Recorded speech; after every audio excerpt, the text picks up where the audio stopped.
राधे राधे सभी को मेरे वृंदावन धाम चैनल में आपका स्वागत है। आज हम आपको बताएंगे कि भरत का त्याग क्या था और उन्होंने क्या क्या दुख झेले।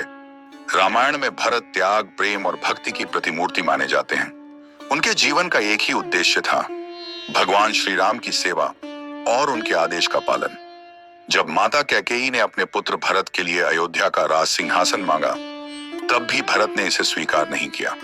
उन्होंने हमेशा श्री राम को ही अपना सर्वस्व माना और उनके प्रति अपने अनन्य प्रेम और समर्पण का परिचय दिया। जब भरत को यह ज्ञात हुआ कि माता कैकेयी ने अपने स्वार्थ के कारण भगवान श्री राम को वनवास भेज दिया है और राजा दशरथ का निधन हो गया, तब वे अत्यंत व्याकुल हो गए। उन्होंने इस कृत्य को अनुचित माना और स्वयं को इसके लिए दोषी महसूस किया।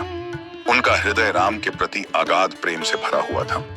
वे तुरंत अपनी माता को कठोर शब्दों में धिक्कारते हैं और उन्हें इस अनैतिक कार्य के लिए जिम्मेदार ठहराते हैं। भरत ने राज्य स्वीकार करने के बजाय श्री राम को वापस लाने का निश्चय किया। वे अपने गुरु वशिष्ठ, मंत्रीगण और समस्त अयोध्या वासियों के साथ चित्रकूट की ओर प्रस्थान करते हैं, जहां श्री राम निवास कर रहे होते हैं। जब वे वहां पहुंचते हैं, तब उनकी भेंट श्री राम, लक्ष्मण और सीता से होती है।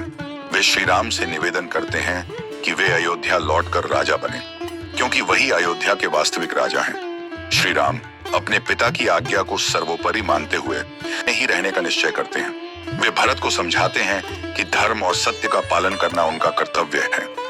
भरत अपने प्रिय भाई के इस निर्णय को सुनकर अत्यंत दुखी होते हैं। श्री राम के आदेश का पालन करने का संकल्प लेते हैं। वे अयोध्या लौट जाते हैं, लेकिन स्वयं राज सिंहासन पर नहीं बैठते।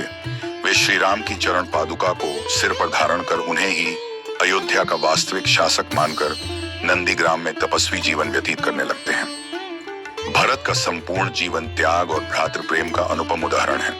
वे स्वयं राजा बन सकते थे, तो उन्होंने राम के बिना राजगद्दी को स्वीकार करना उचित नहीं समझा। उनके मन में केवल एक ही भावना थी, मेरे तो राम, दूसरा न कोई।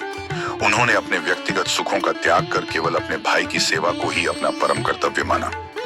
भरत ने 14 वर्षों तक काषाय वस्त्र धारण कर, जटाजूट रखकर और तपस्वी के समान जीवन व्यतीत कर यह सिद्ध कर दिया कि भ्रातृ प्रेम और निष्ठा का इससे बड़ा उदाहरण कोई और नहीं हो सकता। उनका जीवन संपूर्ण मानवता के लिए प्रेरणा है कि सच्चा प्रेम निस्वार्थ होता है और उसमें त्याग का सर्वोच्च स्थान होता है। जब श्री राम का वनवास समाप्त हुआ और वे अयोध्या लौटे, तब भरत ने उन्हें सहर्ष राज सिंहासन सौंप दिया। उन्होंने कभी भी अपने लिए कुछ नहीं चाहा, न ही किसी प्रकार की महत्वाकांक्षा रखी। उनकी निस्वार्थता और सेवा भावना के कारण वे सदा के लिए एक महान चरित्र बन गए। रामायण में भरत का चरित्र त्याग, भक्ति, प्रेम, कर्तव्य परायणता का आदर्श उदाहरण प्रस्तुत करता है। उनका जीवन हमें सिखाता है कि सच्चा प्रेम केवल अधिकार प्राप्त करने में नहीं, बल्कि समर्पण और त्याग में निहित होता है। वे केवल नाम से ही राम के भाई नहीं थे, बल्कि उनके सबसे बड़े भक्त और सेवक भी थे। उनका एक ही मंत्र था, मेरे तो राम, दूसरा न कोई।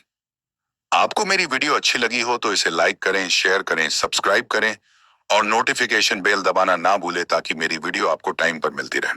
राधे राधे, धन्यवाद।